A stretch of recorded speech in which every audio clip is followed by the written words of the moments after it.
Shrek, everyone's favorite ogre, was the subject of immense discrimination in the movie Shrek, released in 2001, a critically acclaimed Oscar-winning movie that received great reviews and amassed a near cult following in the years to come, in the form of memes, fan fictions, with the list going on and on. Despite the naturally comedic nature of the movie, under the surface, the movie and character Shrek address many issues present in our society, such as discrimination based on superficiality, and how this narrow-minded view of the world can lead to the degradation of one's character and place in society. To analyze the movie, I will adjust the definition of race slightly from a grouping of humans to a grouping of all creatures. I will also use the word appearance to refer to the racial characteristics of the characters. From the very beginning of the movie, it is established that Shrek is at the very bottom of society. He lives in a swamp, is seldom referred to by his real name, and is in constant danger from hunters that want him dead, amongst many other forms of discrimination he faces. Much of the discrimination he's faced with can be attributed to his appearance, specifically how he physically and culturally doesn't fit in with the humans of the movie. Shrek's experiences in the world he lives in can be parallel to the experience of a minority group in America. Due to the difference in the appearance of a minority group compared to the majority group, the behavior, beliefs, and values of the minority group are superficially assigned to them. For example, upon looking at a person of African American descent, it may be assumed that he or she may be more violent, less intelligent, or less educated compared to the majority race. This perversion of oneself based on, say, appearance or past experiences is what Shrek must struggle with throughout the movie. As the movie starts off, it is blatantly obvious that the creators intended to make Shrek seem as disgusting as possible. He showers in mud, brushes his teeth using paste from an insect, and presumably eats a fish from the swamp he farted in just seconds before. This introduction gives little insight into Shrek's personality, and instead mainly serves to cleverly highlight how no one seems to care about Shrek beyond his abnormal behavior, which still does no harm to anyone as he lives detached from society.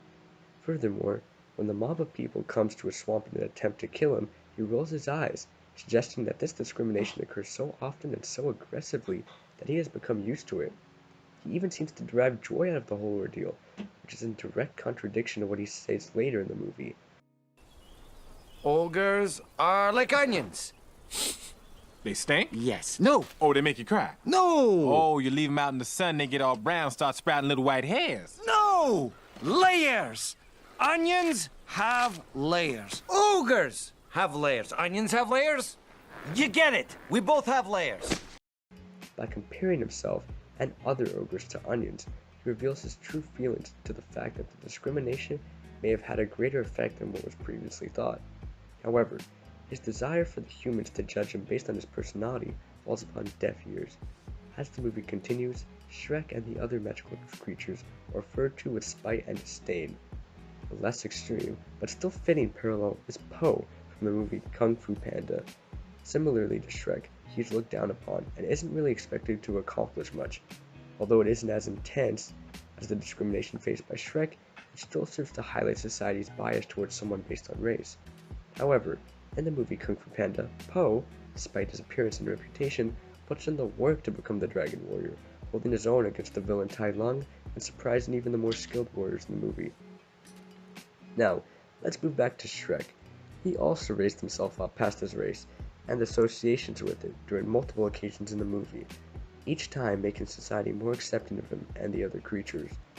Best examples of this would be during his final confrontation with Lord Farquaad right before the finalization of the marriage. After the death of Lord Farquaad at the jaws of the dragon, Shrek and Fiona share a kiss, to which the audience applauds them, and finally seems to look past the race of both Shrek and Fiona. In another cool piece of imagery, the mirrors with Lord Farquaad's face on them are destroyed, symbolizing not only the literal death of Lord Farquaad, but also the death of the discrimination Farquaad and the rest of the kingdom had harbored for the magical creatures. During the end of the marriage between Shrek and Fiona, both humans and creatures are celebrating their love, with absolutely no regard for the race of others. In the article, using critical race theory to analyze how Disney constructs diversity, the case of the Lion King is brought up as an example of an unequal hierarchical system that goes unchecked and unaddressed throughout the movie. While in The Lion King, the animals seem content with the pecking order, In Shrek, the problem of discrimination is tackled head-on. The changes undergone in the movie serve not only to be an example of the progression of race relations in their world, but also to put forth the idea that even in our modern society, to change the biases of society, we must first change our way of thinking, a task easily done if both the oppressed and the oppressors can find a middle ground where both can coincide free from discrimination or silencing. By doing this, we can live in a world similar to Shrek's, where even small gingerbread men and talking pigs can coincide with humans.